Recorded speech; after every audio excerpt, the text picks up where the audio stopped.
Hello YouTube and welcome to another lesson on astral projection. Today we were supposed to look at 5 different techniques for astral projecting. We will start that right now.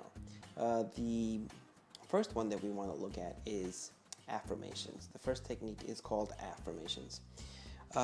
We can start by saying, for example, I am now out of body. What this means is we will be repeating this affirmation, I am now out of body, for as much as we possibly can during the course of the day. Now, we would like to combine this affirmation with a little exercise. That would be to pull one's finger this way. Now, hopefully, once again, no one is looking at us during this time. And if someone is, well, we'll look a little crazy, but hey, it happens. Anyway, so you're saying to yourself, I am now out of body, I am now out of body, and you're pulling your finger. The idea is much like the lesson that we gave last week, much like the tip that we gave last week. The idea is that when you are in a dream state at some point, you will be saying, I am now out of body, and you will be actually pulling your finger. But what's going to happen is that while here in the physical, nothing happens when you pull your finger, in the astral, something does happen. And what happens is that your finger actually starts to stretch. Now, what might happen is in that moment, you might actually get very excited and very happy and go on about your astral experience, or you might just freak out a little bit and go like, whoa, what's going on with my finger? And in which case, you'll just go right back into your body and nothing will have happened. But you'll be very happy that you indeed were able to astral project. The second one is sounds. Now, how does this work? The sounds. We might be familiar with the term binaural beats. What this is we use headphones, and in one side of our head, in one ear, we will hear a certain beat, and on the other ear, we will hear a very similar beat or the same beat, but in a different frequency. So the way that our brain interprets this is, instead of hearing this frequency here and this frequency over here, it converts the two frequencies into one different frequency. This is what the brain actually does. Now, certain frequencies of sound have been associated with certain moods or certain states of consciousness or of being. So, certain frequencies have been associated with the out-of-body state or with astral projection, and they have been very helpful. Now, for me particularly, the following beat has been extremely, extremely helpful. I'm going to provide also the link in the description for you to see and for you to download it absolutely free.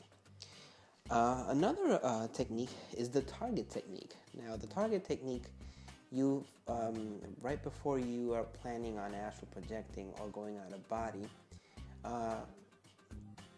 pick a target, any target that you can imagine. I like to pick a door. I think picking your door entrance, the main door of your home, I think that's one of the best ones because it might seem very familiar to us. But we should go down, or we should go to the place where the door actually is, the entrance, and take a good look at it. Observe it. If we could be there for about 10 minutes, that would really be great. Observe every single detail that you can possibly imagine about that door. Look at the doorknob, look at the texture of the door itself, or the texture of the paint, the color of the paint, the size, how many grooves, the decorations, every possible detail that you could come up with that door, you put it in your mind, in your brain. Now, what's going to happen is, when you indeed go to bed, or wherever it is that you go to practice your astral travels, wherever it is that you go and you close your eyes and you're there, you're actually going to dream, or you're going to see that door.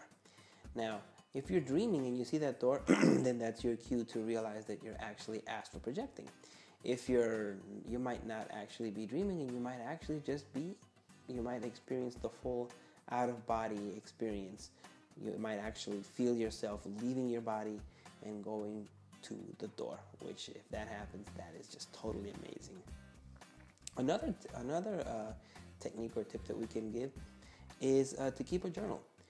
Now, keep a journal of your dreams and keep a journal of your out-of-body experiences as well. It should be the same journal.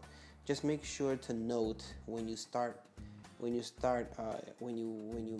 you make an entry, make sure to note dream, this was a dream, or this was an out-of-body experience, this was an astral experience. Make sure to make a difference of what each experience is.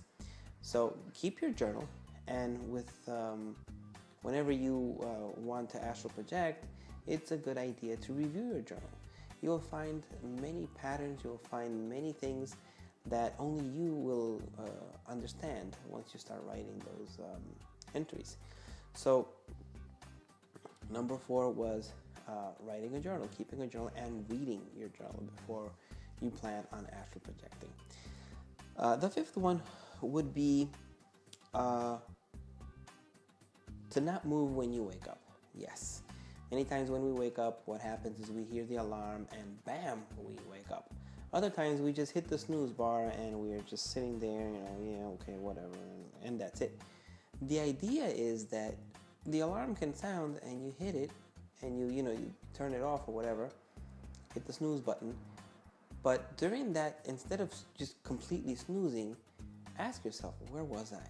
What was I just doing? It's okay if you just drift off again to sleep, but try to ask yourself, where was I? What was I doing? What just happened? Ask yourself those questions, and you'll be amazed at how much recall you can have during that little snoozing time. So there you go. That's your 5 tips or your 5 techniques for astral projection. And we also have a tip of the day. Now next week, we're also going to continue with the topic of astral projection, but we're going to see how it relates to awareness.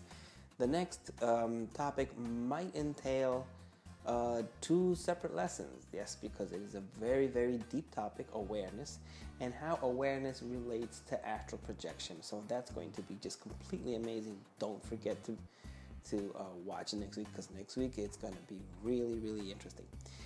So what's the tip for today? It has to do with awareness, and it's a visualization that it's very nice to practice anywhere that we might be, preferably in the street. It actually has an impact more when we're outside somewhere. So what you do is you try to imagine that you have sort of like X-ray vision, so to speak, that you can actually see inside things, or not X-ray vision, just that you could see inside things. So what you do is, for example, you're walking down the street and you see a car that you might like. Now, envision or try to visualize what that car looks like inside. Try to visualize what the engine looks like. Try to visualize how the oil looks like as it's moving inside the engine. Try to visualize how the gasoline works, how the gasoline creates the combustion inside that engine and actually turns it on. Next, you might glance over and you might see a dog, and visualize how that dog looks like inside, how it has blood and how it has veins and how the blood circulates inside its veins, how it has cells. Visualize all the cells. Visualize the muscles moving. You can visualize the organs. You can visualize the lungs inhaling and exhaling, expanding and then going back in. You can visualize all that. Then suddenly you might see a lamppost, and when you see that lamppost, visualize all the power that goes into that lamp, the electricity that goes up, the wiring involved, the wiring on the bulb, the wiring that goes down through the street, underground, the wiring that goes all the way into the power plant. Visualize everything, how everything is connected. That is a very good exercise to do when we are trying to practice awareness, when we are trying to develop our awareness. So there you have it. That's today's episode. I hope you enjoyed it. Please remember to subscribe, because subscribing helps us a ton. The more subscriptions that we have, the more that we will be able to produce these lessons, and we hope that you enjoy them. If you do enjoy them, also be sure to hit the like button. Thank you very much, and see you next week.